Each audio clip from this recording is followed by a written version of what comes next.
ഞാൻ അബ്ദുൽ അസീസ് പൊയിലിൽ അത്താണി അടിപ്പാത സമരസമിതിയുടെ ട്രഷററാണ്.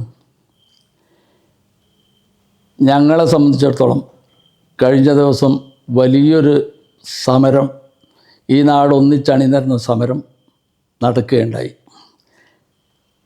ഏതൊരു നാട്ടിലും ഒരു ദേശീയപാത വരുന്നത് ആ നാടിൻ്റെ മൊത്തം പുരോഗതിയുടെ നിദാനമാണ്. അതുവഴി മണക്കടവുകാരെല്ലാവരും സന്തോഷിച്ചിട്ടുണ്ട്. ഞങ്ങളെല്ലാവരും സന്തോഷിച്ചൊരു കാര്യമാണ്. പക്ഷേ ആ സന്തോഷം വളരെ താമസിയാതെ തന്നെ ദുഃഖകരമായിട്ട് പര്യവസാനിച്ച അവസ്ഥയാണ് ഇന്നുള്ളത്. അതെന്തുകൊണ്ടെന്നാൽ 2.5 കിലോമീറ്റർ മാത്രമുള്ള പന്തീരങ്കാവിലേക്ക് കൂടെ ഒരു 4 കിലോമീറ്ററും കൂടി ചുറ്റിയാലേ പന്തീരങ്കാവിലെത്തുള്ളൂ എന്നുള്ള അവസ്ഥയിലേക്ക് സംഗതി മാറിക്കൊണ്ടിരിക്കുകയാണ്. അതിന് കാരണം മണക്കടവ് പന്തീരങ്കാവ് റോഡ്, ആ റോഡ് PWD അംഗീകരിച്ച റോഡാണ്. വർഷങ്ങളായിട്ട് വളരെ പഴക്കം ചെന്ന റോഡാണ്. തന്നെയല്ല, ഈ അടുത്ത കാലത്ത് വളരെ ഗംഭീരമായിട്ട് നവീകരിച്ച റോഡ് കൂടിയാണ്. ആ റോഡ് അവിടെ വന്ന് മുട്ടിയിട്ട് പിന്നെ 2 കിലോമീറ്റർ അപ്പുറത്തേക്കും 2 കിലോമീറ്റർ ഇപ്പുറത്തേക്കും ഓടിയാൽ മാത്രമേ പന്തീരങ്കാവിലെത്തുള്ളൂ എന്നുള്ള അവസ്ഥയാണ്. മണക്കടവിനെ സംബന്ധിച്ചിടത്തോളം മണക്കടവ് പന്തീരങ്കാവ് റോഡ് എന്ന് പറയുന്നത് അവരുടെ ജീവരക്തവുമായിട്ട് ഒട്ടിച്ചേർന്ന ഒരു സംഭവമാണ്. വർഷങ്ങൾക്ക് മുമ്പ്, അതായത് എനിക്ക് 66 വയസ്സായി. ഞാനൊക്കെ യുവാവായിരുന്ന കാലത്തുണ്ടായ സംഭവമാണ്. മണക്കടവ് റോഡ് ടാറ് ചെയ്യാതെ കല്ലും മുട്ടയായിട്ട് മാത്രം കിടന്നിരുന്ന കാലത്ത് സർക്കാർ ഇത് PWD റോഡായിട്ട് ഏറ്റെടുക്കുകയും അതിൻ്റെ ടാറിങ്ങും മറ്റ് പരിപാടികൾക്കായിട്ട് ഫണ്ട് വകയിരുത്തുകയും ചെയ്തു. ഒരുപാട് കോൺട്രാക്ടർമാർ ഈ പ്രദേശം സന്ദർശിച്ച് എങ്ങനെയാണ് റോഡ് ഉണ്ടാക്കുക, കുന്നും ഇറക്കവും കയറ്റവും വയലുകൾ നിറഞ്ഞ ഒരു പ്രദേശത്തുകൂടിയാണ് മണക്കടവ് പന്തീരങ്കാവ് റോഡ് പോകുന്നത്. പല കോൺട്രാക്ടർമാരും ഈ പണം കൊണ്ട് ഇപ്പറഞ്ഞ രൂപത്തിൽ റോഡ് ഉണ്ടാക്കാൻ സാധ്യമല്ല എന്ന് പറഞ്ഞ് 3ഓളം കോൺട്രാക്ടർമാർ ഈ ബിഡിൽ നിന്നും ഒഴിവായി പോയ കഥ എനിക്കറിയാം. അവസാനം പാസ്സായ പൈസ ലാപ്സായി പോകും എന്ന അവസ്ഥയിലെത്തിയപ്പം ഈ നാട്ടുകാർ ഒന്നിച്ചു ചേർന്ന് ഇന്ന് ഈ സമരസമിതിയിൽ എങ്ങനെയാണോ ഒന്നിച്ച് അതുപോലെ ഈ നാട്ടിലെ കക്ഷി രാഷ്ട്രീയ ജാതിപത വർണ്ണ ചിന്തകൾക്ക് അതീതമായി ഈ നാട്ടുകാർ ഒന്നിക്കുകയും അതിനെങ്ങനെ പണം സ്വരൂപിക്കാം എന്നൊരു ചിന്ത രൂപപ്പെടുകയും ചെയ്തത്. യാതൊരു വിധത്തിലും അക്കാലത്ത് അങ്ങനെ വലിയ പൈസ ഒപ്പിക്കാൻ പറ്റുന്ന സാഹചര്യമല്ലായിരുന്നു. അവസാനം പന്തീരങ്കാവ് സർവീസ് കോഓപ്പറേറ്റീവ് ബാങ്ക്, അതായത് ശതാബ്ദി പിന്നിട്ട പന്തീരങ്കാവ് സർവീസ് കോഓപ്പറേറ്റീവ് ബാങ്കിൻ്റെ അധികൃതർ ഞങ്ങളെ സഹായിക്കുകയാണ്. അത് എങ്ങനെയാണ് സഹായിക്കുന്നത്? മണക്കടവിൽ ഓരോ കുട്ടിയെയും അവരുടെ പേരിൽ വ്യക്തിഗത ലോൺ, പേഴ്സണൽ ലോണ് എടുക്കുകയുണ്ടായത്. പേഴ്സണൽ ലോൺ അന്ന് 1000 രൂപയാണ് പരമാവധി ഒരു വ്യക്തിക്ക് കിട്ടുക. ഇന്ന് ലക്ഷങ്ങൾ കിട്ടും ഒരു ഈടും വെക്കാതെ. അന്ന് 1000 രൂപയിലധികം കിട്ടൂല.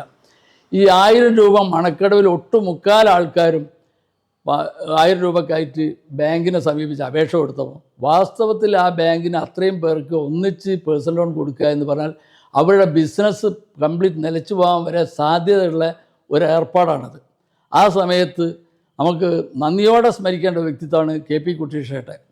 KP കുട്ടികൃഷ്ണേട്ടനെ പോലുള്ള ആൾക്കാർ, അതിന് ഈ മണക്കടവുകാരനായ TM ചന്ദ്രേട്ടൻ, ഇവരെപ്പോലുള്ള ആൾക്കാർ വളരെ സജീവമായിട്ട് ഇടപെട്ട് പന്തീരങ്കാവ് സർവീസ് കോഓപ്പറേറ്റീവ് ബാങ്കിൽ നിന്ന് ബൾക്കായിട്ട് ഒരു പ്രദേശത്തെ ജനങ്ങളെ മുഴുവൻ 1000 രൂപ വ്യക്തിഗത വായ്പ നൽകി സഹായിക്കുകയുണ്ടായത്.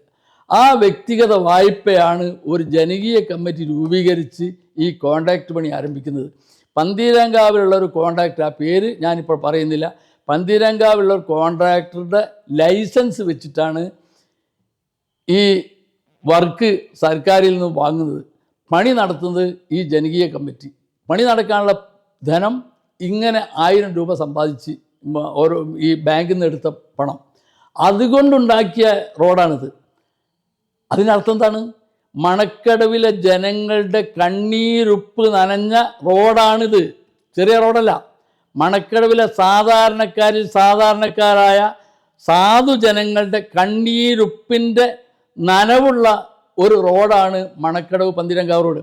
പിൽക്കാലത്ത് ഒരുപാട് മാറി മാറി വന്ന സർക്കാരുകൾ വളരെ ഗംഭീരമായിട്ട് ഈ റോഡ് പണി കഴിപ്പിക്കുകയും ഇപ്പോൾ അടുത്ത കാലത്ത് മുഹമ്മദ് റിയാസ് മന്ത്രി അടുത്ത് ഉദ്ഘാടനം ചെയ്ത് ഇനി ഈ മുതുവനത്തറ മുതൽ മണക്കട് വരെ ഗംഭീരമായിട്ട് ബാക്കിയുള്ള ഭാഗം കൂടി പൂർത്തീകരിച്ച് ഒരു ഹൈടെക് റോഡ് മാറിക്കുക.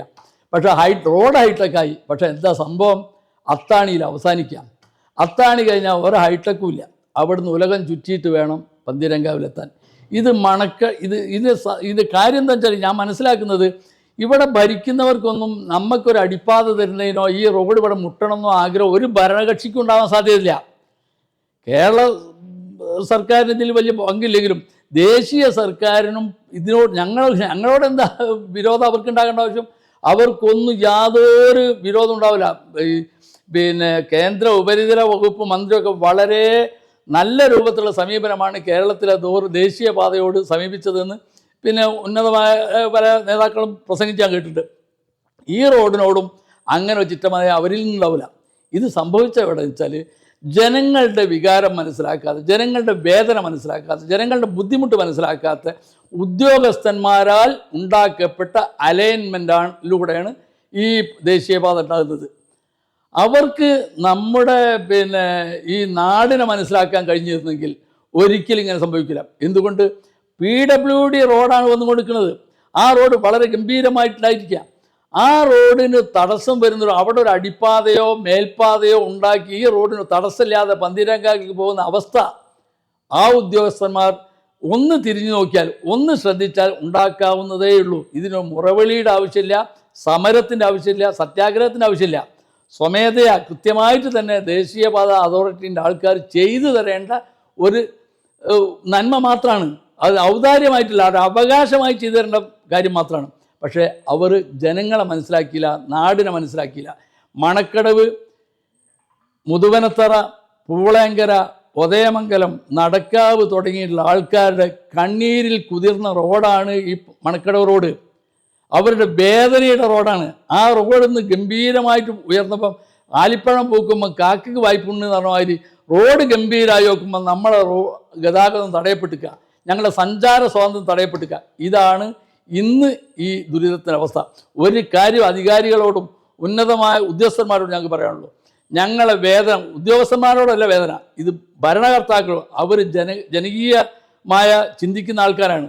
ഈ ഉദ്യോഗസ്ഥ വൃന്ദത്തിന് ഒരുപക്ഷെ വൈറ്റ് കോളേഴ്സിന് മനസ്സിലായില്ല എന്ന് വന്നേക്കാം. പക്ഷേ ഈ ഭരണകർത്താക്കൾക്ക് ഞങ്ങളെ മനസ്സിലാക്കാതിരിക്കാൻ കഴിയില്ല. എന്തുകൊണ്ടെന്നാൽ അവർ ഞങ്ങളിൽ നിന്നാണ് അവർ ഉയർന്നത്. അതുകൊണ്ട് തന്നെ ഞങ്ങളെ വേദന മനസ്സിലാക്കാൻ അവർക്ക് കഴിയും. കേന്ദ്ര ഉപരിതല വകുപ്പിന് കഴിയും, കേരള ഗവൺമെൻറ്റിൻ്റെ ഭാഗത്തു നിന്ന് അവർക്ക് കഴിയും, ഞങ്ങളെ പഞ്ചായത്തിന് കഴിയും, ഞങ്ങളെ പഞ്ചായത്ത് മെമ്പർ മുതൽ MP വരെയുള്ള ആൾക്കാർ ഇതിൽ സജീവമായി ഇടപെട്ട് കഴിഞ്ഞിട്ടുണ്ട്. അവരുടെ കഴിവിൻ്റെ പരമാവധി ചെയ്തിട്ടുണ്ട് എന്ന് തന്നെയാണ് ഞങ്ങൾ വിശ്വസിക്കുന്നത്. അതുകൊണ്ട് തന്നെ ഇപ്പോഴും അവരിലേക്ക് തന്നെ ഞങ്ങളെ ഈ കൈ നീളുന്നത്. അവരിലൂടെ ഉന്നതങ്ങളിലേക്ക് എത്തിയിട്ട് ഞങ്ങളെ പ്രശ്നത്തിന് പരിഹാരം ഉണ്ടാക്കണം. അതൊരു താഴ്മയായിട്ടുള്ള അപേക്ഷയാണ്, ഒരഭ്യർത്ഥനയാണ്. ഈ നാടിൻ്റെ വേദനയാണ്, രോദനമാണ്. അത് മനസ്സിലാക്കാൻ ഉത്തരവാദിത്തപ്പെട്ട് ശ്രമിക്കണം. ഇതിനൊരു പരിഹാരമുണ്ടാവാതെ അവസാനമായിട്ട് എനിക്ക് പറയാനുള്ളത്, ഈ കമ്മിറ്റി, ഈ സമരസമിതി ഇത് കക്ഷി രാഷ്ട്രീയ ജാതി മത വർഗ വർണ്ണ വ്യത്യാസമില്ലാതെ അണിചേർന്ന ഒരു ബഹുജന കൂട്ടായ്മയാണ്. ഈ കൂട്ടായ്മ ഒരിക്കലും പിന്നോട്ട് പോകുന്ന പ്രശ്നമില്ല. ഞങ്ങളുടെ തടയപ്പെട്ട സഞ്ചാര സ്വാതന്ത്ര്യം പൂർത്തീകരിച്ച്, തടയപ്പെട്ടത് 2.5 കിലോമീറ്റർ മാത്രമുള്ള പന്തീരങ്കാവിലേക്ക് 2.5 കിലോമീറ്റർ തന്നെ നടന്നിട്ട് ഓടിയിട്ട് അവിടെ എത്തണം. 2.5 കിലോമീറ്റർ പന്തീരങ്കാവിലേക്ക് 6.5 കിലോമീറ്റർ ഓടി പന്തീരങ്കാവത്തെ അവസ്ഥക്ക്, ആ അവസ്ഥയിൽ നിന്ന് പിന്മാറുന്നത് വരെ ഞങ്ങൾ സമരവുമായി എന്ത് വില കൊടുത്തും മുന്നോട്ട് പോകും. അത് യാതൊരു സംശയമില്ല. അക്കാര്യം ഉന്നത രംഗത്തുള്ള ആൾക്കാരെ അറിയിക്കാൻ ആഗ്രഹിക്കുകയാണ്. ഞങ്ങൾ ഇപ്പോഴും ശുഭാപ്തി വിശ്വാസം ഞങ്ങൾക്കുണ്ട്. ഇതിനേക്കാളും വലിയ സംഭവങ്ങളൊക്കെ പൂർത്തീകരിച്ച് കഴിഞ്ഞ സമയത്തും പല കാര്യങ്ങളും മാറ്റം വരുത്തി, പുനരാലോചന ഉണ്ടായി, പുനർചിന്തന ഉണ്ടായി, പലതിലും മാറ്റം വന്ന ചരിത്രം നമ്മുടെ മുന്നിൽ തന്നെ ഉണ്ട്. ഒരുപാട് ചരിത്രങ്ങളുണ്ട്. അതുകൊണ്ട് തന്നെ ഞങ്ങൾ ഒരിക്കലും വൈകിപ്പോയി എന്ന് വിചാരിക്കില്ല. ഞങ്ങൾ വിശ്വസിച്ച് പോയി. ഞങ്ങൾ വൈകിപ്പോയിക്കില്ല, ഞങ്ങൾ വിശ്വസിച്ച് പോയി എന്നുള്ളതാണ് ഞങ്ങളുള്ളത്. പലരും പറയും വൈകിപ്പോയതല്ല. നമ്മൾ ഈ സമൂഹം, ഈ മണക്കടവ് മുതൽ പന്തീരങ്കാവ് വരെയുള്ള ജനങ്ങൾ ഇങ്ങനൊരു ചതിവ് പറ്റും എന്ന് ഞങ്ങൾ പ്രതീക്ഷിക്കാതെ വിശ്വസിച്ച് പോയി എന്നതാണ് ഞങ്ങൾ ചെയ്ത കുറ്റം. ആ വിശ്വാസം നിലനിർത്തുന്ന കോലത്തിൽ പുനരാലോചനയ്ക്ക് പുനർചിന്തയ്ക്ക് അധികൃതർ തയ്യാറാവണം. അതുവരെ ശക്തമായ രൂപത്തിൽ വ്യത്യസ്തമായ രൂപത്തിൽ ഞങ്ങളുടെ സമരം മുന്നോട്ട് പോകും എന്ന് തന്നെയാണ് ഇക്കാര്യത്തെ പറ്റി പറയാനുള്ളത്. ഇത്